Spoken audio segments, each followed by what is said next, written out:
What's up, fire breathers? These are your movement standards and my thoughts for Jakarta's Fit Home first, followed by the gym for 2019-01-21. Happy Martin Luther King Day. So for your home workout, your score is going to be the total number of reps you accumulate across your rounds. Your breakdown of time is in the notes for your workout of the day, so make sure you set your timer to allow for the appropriate work time and rest time in between those exercises. You'll see that it says 1 second equals 1 rep, and that's for your first 3 movements. For each second that you hold it, that counts as a rep. So what I recommend doing is throughout your interval of work, keep your eye on your timer, and during your rest period, jot down, like, so say you held it for 45 seconds, jot down to 45, jot down at 30, jot down 50, jot down 50. Do that for all your rounds, and then just add it all up at the end. Your score is the total amount of reps across the time frame of work, okay? So your movements that you're starting with, I'm gonna try to keep myself in the frame. We'll see how this goes. I gotta crawl. For your wall sit, any flat, stable surface that you have where you're working out. Ideally, I'm looking for at least a 90-degree angle in your hold, okay? With your back flat up against the wall. You can kind of prop yourself with your hands if you need to. It's still gonna burn. Do not sit on an object. So if you need to stand up and take a break, again, that's fine. 1 second is 1 rep, okay? So, stable object, see if this stays up, 90 degrees, back flat, shoulders back, try to keep your belly button in, and that's going to make everything burn, alright? Feet flat on the ground, don't let your knees become knock knees, kind of drag them out. As you go along, if you want to go a little wider with your legs, and hold just to switch up what's burning, that's fine. For your planks, your RX standard is feet stacked and elbow on the ground. You can fist, hand flat, whatever's most comfortable for you. Shoulders stay stacked on top of each other, and you're trying to maintain a straight line. Hand can come up like this. That helps you reach nice and tall up and through. Your scaling options, if that's too difficult, bend your bottom leg and prop yourself up like that and hold, okay? And then for your glute kicks, again, since this is a score of as many reps as possible, you can 1, 2, 3, 4, 5, 6. You can also 1, 2, 3, 4, 5, 6, 7, 8, 9, 10. Okay. So the level for that is just going to depend on where you're feeling, where you're at. All right? Have fun.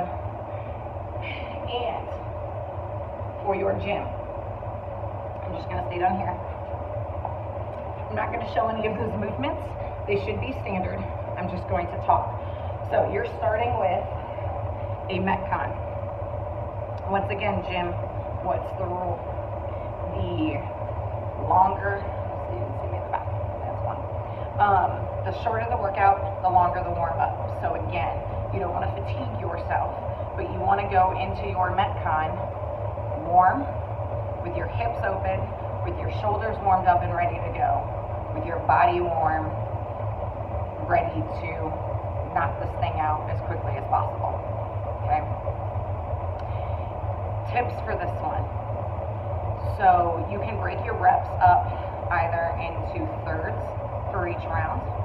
You can do just over half, so an 11 and a 10, an 8 and a 7, and then a 5 and a 4.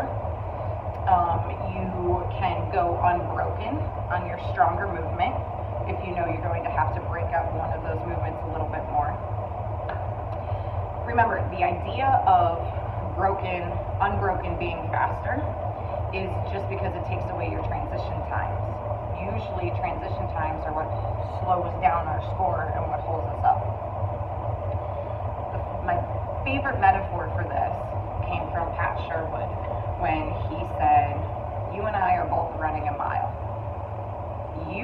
mile, unbroken, so you jog the whole time or run, you don't walk, you run it in 8.5 minutes. I stop and take walk breaks twice, but I finish my mile in 7.5 minutes. Who won the 1 mile race? Well, me, right? Even though I didn't go unbroken. So you kind of need to know yourself on this one. Can you control your transition time? Can you take 1, 2 big deep breaths and then get right back on that bar? Can you hop off that bar, take a step back, jump up and keep going? Or are you going to walk all the way back there, come over here, get a drink of water? Like, if that's going to be you, then you want to hold on for as long as you can and go, okay? Get comfortable with being uncomfortable. This is going to burn. It hurts. Whole body, heart rate, breathing, muscle fatigue. It's all going to be there. Deal with it. Get through it. You should be wrecked by the time you're done doing this if you do it correctly, no matter what your finish time is. Right? Intensity is relative. I want you pushing your pace, going as fast as you can. Okay? So, once it's wrecked you, you're not going to feel right. Give yourself some recovery time. Keep moving. Get some water. Do some of your intra shake or get some protein, whatever it is that you may be on. Your final task and your strength is a 1 rep max lift. You can do this from a rig. So if you want to front rack, step back away from the rig to give yourself some space. Front squat, push press, okay? You can go from the floor if you want to. You can squat clean it, power clean it, and then go. That's fine, but if you're really trying to get heavy with it, and I've seen it in competition where they do it from the rig, that's cool. I like that. So however you got to get there, do not jerkster. So none of this.